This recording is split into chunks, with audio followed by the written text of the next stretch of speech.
Lijo Jose പല്ലിശ്ശേരിയുടെ Angamaly diaries എന്ന ചിത്രത്തിലെ lychee എന്ന കഥാപാത്രത്തിലൂടെ മലയാളിക്ക് പ്രിയങ്കരിയായ നടിയാണ് അന്ന രേഷ്മ രാജൻ. സാമൂഹ്യ മാധ്യമങ്ങളിലും ഉദ്ഘാടനങ്ങളിലും ഏറെ സജീവമായ താരം വസ്ത്രധാരണത്തിന്റെ പേരിൽ ഏറെ വിമർശനങ്ങൾ നേരിടാറുണ്ട്. ഇപ്പോഴത്തെ ആറ്റുകാൽ പൊങ്കാലയുമായി ബന്ധപ്പെട്ട് സോഷ്യൽ മീഡിയയിൽ നടിക്കെതിരെ പരിഹാസങ്ങളും വിമർശനങ്ങളും ഉയർന്നിരിക്കുകയാണ്. എന്നാൽ ഭക്തിയോടെ അമ്മയ്ക്ക് സമർപ്പിച്ച പൊങ്കാല വിവാദമായതിന്റെ സങ്കടം താരം പങ്കുവയ്ക്കുകയാണ്. തന്റെ പ്രവൃത്തികൾ ആരുടെയെങ്കിലും മനസ്സ് വേദനിപ്പിച്ചിട്ടുണ്ടെങ്കിൽ ക്ഷമ ചോദിക്കുന്നതായി നടി വ്യക്തമാക്കുന്നു.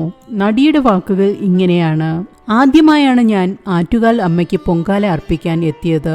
അതിഭയങ്കരമായ ചൂടിൽ വിറകടുപ്പിന് മുന്നിലിരുന്ന് അമ്മയുടെ നാമം ജപിച്ച് പൂർണ്ണ വിശ്വാസത്തോടെയാണ് ഞാൻ പൊങ്കാലയിട്ടത്.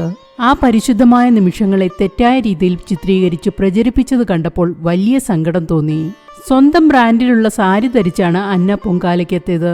എന്നാൽ ചില യൂട്യൂബ് ചാനലുകൾ നടിയുടെ ദൃശ്യങ്ങൾ മോശമായ രീതിയിൽ ചിത്രീകരിച്ചതാണ് വിവാദത്തിന് വഴിവെച്ചത്. തന്റെ വസ്ത്രമോ ഭാവങ്ങളോ ഏതെങ്കിലും ഭക്തരെ പ്രയാസപ്പെടുത്തിയിട്ടുണ്ടെങ്കിൽ ക്ഷമ ചോദിക്കുന്നുവെന്നും ഒരിക്കലും അത്തരമൊരു ലക്ഷ്യം തനിക്കില്ലായിരുന്നുവെന്നും താരം കൂട്ടിച്ചേർക്കുന്നു. എന്നാൽ പൊങ്കാല അർപ്പിക്കാനെത്തിയത് റീച്ച് കൂട്ടാനുള്ള ശ്രമമായിരുന്നു എന്ന ആരോപണങ്ങളാണ് ഉയർന്നത്. അന്ന പറയുന്നത് തന്റെ ചിരിക്കും പ്രാർത്ഥനയ്ക്കും പിന്നിലെ സത്യസന്ധത അമ്മയ്ക്കറിയാമെന്നും ആ സത്യം മാത്രം മതി തനിക്കെന്നുമാണ്.